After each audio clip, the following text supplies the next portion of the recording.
The iPhone 15 is already an epic fail. We got a major iPhone software update coming soon, and this mystery Apple product has been revealed. What's up? I'm Royce, and this is Apple Next, where I talk about all the latest and hottest Apple news of the week. So if that sounds good to you, go ahead and hit that subscribe button.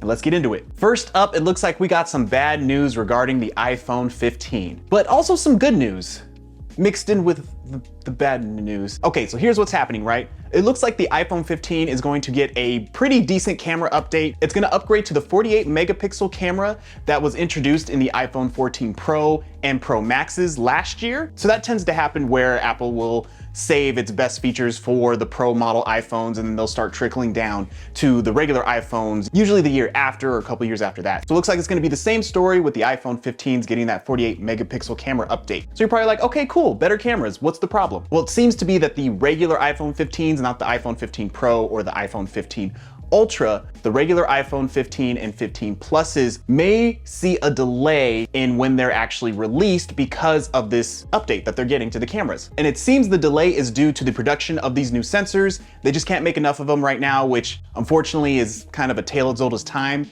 at this moment with other chips and things like that getting delayed. There was rumors that Apple's new M3 chip for their computers might be getting pushed back because they can't make enough of them. So unfortunately, the iPhone 15s might get hit here. Now, if this is the case and these iPhone 15s are delayed, that puts Apple in a very weird position, right? Because Apple usually announces their phones later in the fall, usually around September, like either the first 2 weeks of September where you can buy and pre-order, and then they come out a week or two after that. So usually like the last 2 weeks, final week of September is when you can actually get your hands on the new phones. But then there are cases where sometimes these phones get delayed and pushed back into a little bit into October, first, second week of October. And we've seen that as recently as last year with the iPhone 14 Plus being announced with all the other phones, but then that particular model got delayed into October because they were having some production issues with that as well. So yes, it makes for a weird situation, but weirdly enough, this actually might end up working out in Apple's favor, because if the regular iPhone 15s are delayed even just like a week or two,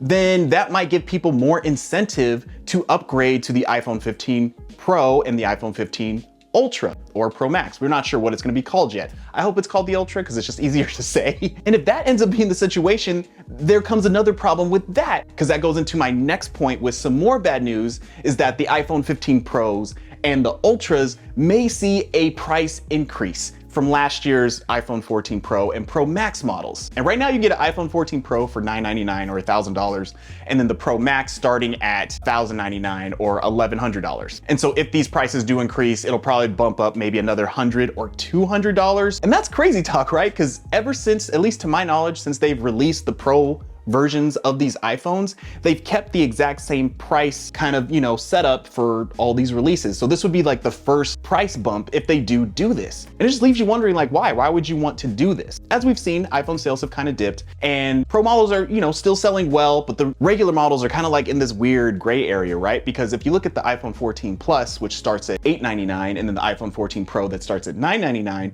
there's really a $100 difference. So a lot of people might look at that and be like, oh, yes, the 14 Plus has that bigger screen, but I could spend $100 more and then get all the Pro features, even if the model's a little bit smaller. Or they could just be, I'll spend the extra $200 and get the Pro Max. So now I get the bigger screen size and all the better features. And from that perspective, it's kind of like, okay, buying an iPhone's buying an iPhone, like that money's going to Apple regardless. But I guess from a sales standpoint, from a business standpoint, it doesn't look good if you have models kind of just out there not being bought, even though they may prefer other models that people are purchasing. The fact that there's still a sales decrease in a product that's out and available. So I guess, yeah, that's not a good look, but I also don't think that jacking up the prices of the Pro models so people have more reason to buy the regular models is also a good look either, especially if this delay is happening with the regular iPhones. So I just feel that combining these two situations into one can really kind of mess up the excitement that Apple usually builds when announcing new phones. Because now people are gonna be in a situation of like, hey, here's the new iPhone 15, the Pro models, everything's great, all these new features, new periscope, USB-C, yeah, I want this phone. But guess what? If you want the Pro or the Ultra, you're gonna have to pay a little bit more than you usually do. Now it's like, you know what, all right, I don't need the Pro or the Ultra this year, I'll just go with the regular phones.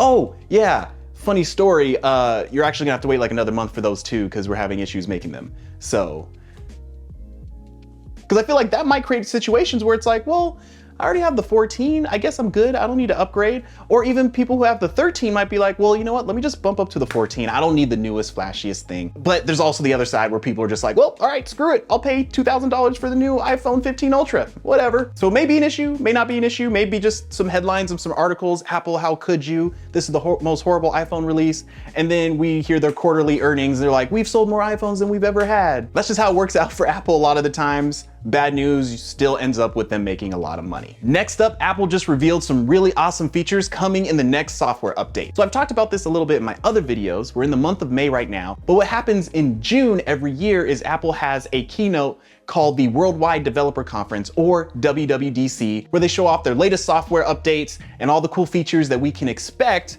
when it's released alongside the new iPhones later in the fall. And aside from rumors and leaks, we usually don't have a solid idea of what Apple's actually going to announce or what's going to be included in these new software updates until they announce it at WWDC. But in an interesting move, Apple themselves have given us a little sneak peek at what we can expect from some of the features coming in iOS 17. And the features they showed off were all about cognitive, speech, and vision accessibility. And they highlighted a couple of those major features that I'll break down for you guys right now. And the first one they're calling Assistive Access, which is a custom experience across the camera, photos, music, calls, and messages apps that breaks down each app to their essential features in order to lighten their cognitive load for the user. And that user can choose between a more visual, grid-based layout for their home screen in apps, or a row-based layout for those who prefer text. And from the sample images, they show how they broke down and simplified the experience, so the focus is just on what matters, right? The apps, the important features within those apps. And this next one's really cool. It's called Live Speech. It gives the user the ability to type what they want to say and have it be spoken out loud during a phone call or a FaceTime call, and just in regular in-person conversations. And I know there are apps that are out there that do this now, but it's nice to know that all this will now just be integrated into the iPhone. You don't have to worry about going to the App Store, downloading and finding something else. You can just all do it right there through Siri. And mixed in with that live speech feature, they're also implementing what's called personal voice, which is really awesome, but also really scary at the same time, that will allow users that are at risk of losing their ability to speak to create a voice that sounds just like them and integrate it seamlessly with live speech so users can speak with their personal voice when connecting with loved ones. Now you can see why I said this is really awesome, but also pretty trippy and scary, because tech that we've only seen really in sci-fi movies over the years, it's now happening, right? It's becoming just everyday life. And to see this tech being used in a positive way is really dope. And yes, right now this is an accessibility feature, but I wouldn't be surprised if at some time down the road, this feature will just carry over to Siri, and then Siri would then be able to respond to us in her gibberish with our own voices. And last one I want to feature is the Point and Speak, which is a feature within the magnifier that makes it easier for users with vision disabilities to interact with physical objects that have several text labels. So yeah, Apple is increasing their accessibility options across the board, and it's a great step in the right direction. Next up, these rumored Apple headphones have finally been released. And the headphones I'm talking about are the Beats Studio Buds Plus. Yes, it's Beats. Apple owns Beats, so I say Apple. And the reason we knew these were coming was because of this accidental Amazon leak that came out and was immediately taken down. But we already figured out everything we needed to know and knew that these Buds Pluses were coming or were going to be released on May 18th, which today it's May 17th, but so by the time this video comes up, they will be available. And these Beats Studio Buds Pluses are the successors to the Beats Studio Buds that came out about 2 years ago now. And they share the exact same design as the first gen Beats Studio Buds, but they come with improved active noise cancellation, audio transparency, and battery life. Also, the charging case has switched up to USB-C, which, you know, connects with the iPhone 15s, moving over to USB-C. So it's just, a lot of these things are just confirming more and more and more that we get in that USB-C port, baby. And like I said, by the time you watch this video, the Beats Studio Buds Pluses will be available that you can go out and buy from the Apple Store, from Best Buy right now. And the Buds Pluses cost $169, but the Gen 1 Studio Buds are still around and they cost $149. And the thing about the original ones is they come in a lot more color options,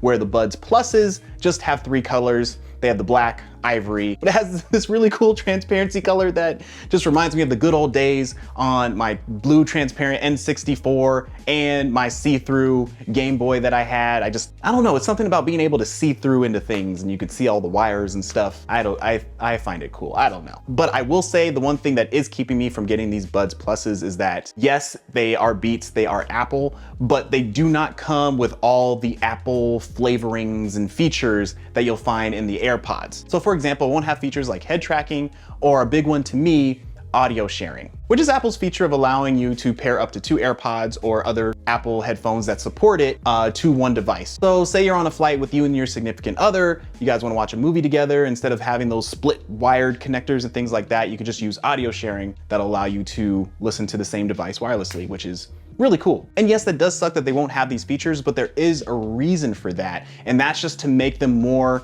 universal, which is kind of like the Beats brand versus like Apple's brand. If you ever wondered like, why would you buy Beats over Apple? And that Beats, even though they've been bought by Apple, they still maintain a universal function. So you can still buy some Beats headphones and know that they'll work with your iPhone and any Android device, computer, or whatever that you have. Where if you're buying Apple headphones and you're trying to use them with a non-Apple device, it's just not gonna be a good option because you won't be able to take advantage of all the features that it can offer. But if you don't care about any of that stuff, then the Beats Studio Buds Pluses do seem like a really cool option. And if you are thinking about getting them, I'd say look into buying them from Best Buy over Apple, because just for me, just browsing and checking things out, I actually noticed that if you buy them from Best Buy, they come with 3 months of Apple TV Plus and then 4 months of Apple Music and Apple News Plus. And that's for new and returning subscribers, where on Apple's website, I didn't see any deal or anything like that, which they're probably thinking if you're buying from Apple, you probably already have all those subscriptions anyway. And yeah, those are the Beats Studio Buds Pluses. And if any of you guys